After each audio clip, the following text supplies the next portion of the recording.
Hello everyone, আসসালামু আলাইকুম। কেমন আছেন আপনারা সবাই? আশা করি যে যেখান থেকে ভিডিওটি দেখছেন আল্লাহর রহমতে ভালো এবং সুস্থ আছেন।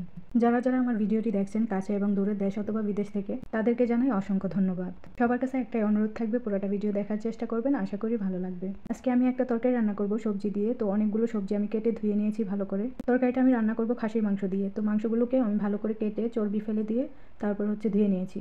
যারা যারা সৌদি আরবে থাকেন অবশ্যই জানেন যে সৌদিয়ানরা এই তরকারিটা কত পছন্দ করে। ভাতের সাথে রুটির সাথে সব কিছু দিয়ে এই তরকারিটা খায়। তো আজকে যেহেতু সবজির বাজার করেছে, অনেকগুলো তাজা তাজা সবজি নিয়ে আসছে, তাই আমি ভাবলাম বেশি করে রান্না করে রাতে আমরা খেয়ে নেবো, আর বাকিগুলো ডিপ ফ্রিজে রেখে দেবো, যখন দরকার হবে নামিয়ে নেব। আর ভেন্ডি নিয়ে আসলেও ভেন্ডিগুলোকে আমি পরিষ্কার করে নেব। ভেন্ডিগুলোকে আমি 2 দিন রান্না করব, অনেকগুলো ভেন্ডি এখানে, তো আমি অর্ধেক কেটে ধুয়ে রেখে দিয়েছি ডিপ ফ্রিজে, আর বাকিগুলো রান্না করে নেব। প্রত্যেকটা সৌদিয়ানের বাসায় এই তরকারিটা সবসময় থাকে। ওনারা বেশি করে রান্না করে রেখে দেয়, যখন দরকার হয় এক বাটি করে নামিয়ে খেয়ে নেয়।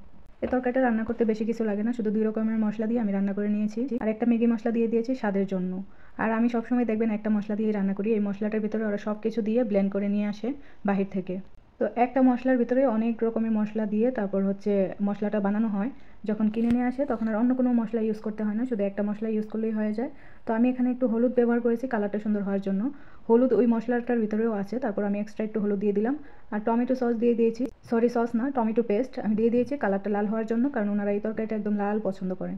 দেখতে যদি লাল হয় খেতেও মজা হয়। আর কালারটা দেখেন কি সুন্দর হয়েছে। হলুদ আর টমেটো পেস্ট দেওয়ার কারণে কালারটা একদম লাল এবং হলুদ হয়েছে, দেখতেও সুন্দর লাগতেছে।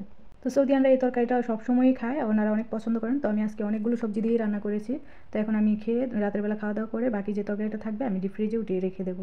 যারা যারা আমার ভিডিওটি দেখছেন, আমার ভিডিওর কোনো অংশ যদি আপনাদের কাছে একটু ভালো লেগে থাকে তো অবশ্যই লাইক কমেন্ট শেয়ার করে দেবেন, আর চ্যানেলটিকে সাবস্ক্রাইব করতে ভুলবেন না।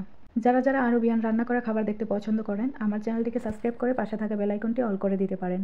তাহলে আমার সব রান্নার ভিডিও সবার আগে আপনাদের কাছে পৌঁছে যাবে, নোটিফিকেশন পেয়ে যাবেন। যারা যারা ধৈর্য সহকারে আমার পুরোটা ভিডিও দেখেছেন তাদেরকে অসংখ্য ধন্যবাদ। এভাবেই পাশে থাকবেন, আমি আপনাদের পাশে আছি ইনশাল্লাহ সবসময়। তো আপনাদের সাথে কথা বলতে বলতে আমার রান্নাটাও শেষ হয়ে গেছে। আজকের তরকারিটা খুব মজা হয়েছিল, বাসায় সবাই খেয়ে বলছে। তো এখন আপনাদের কাছ থেকে বিদায় নিতে হবে। সবাই ভালো থাকবেন, সুস্থ থাকবেন, সবার জন্য অনেক অনেক দোয়া ও শুভকামনা রইল। আল্লাহ হাফেজ।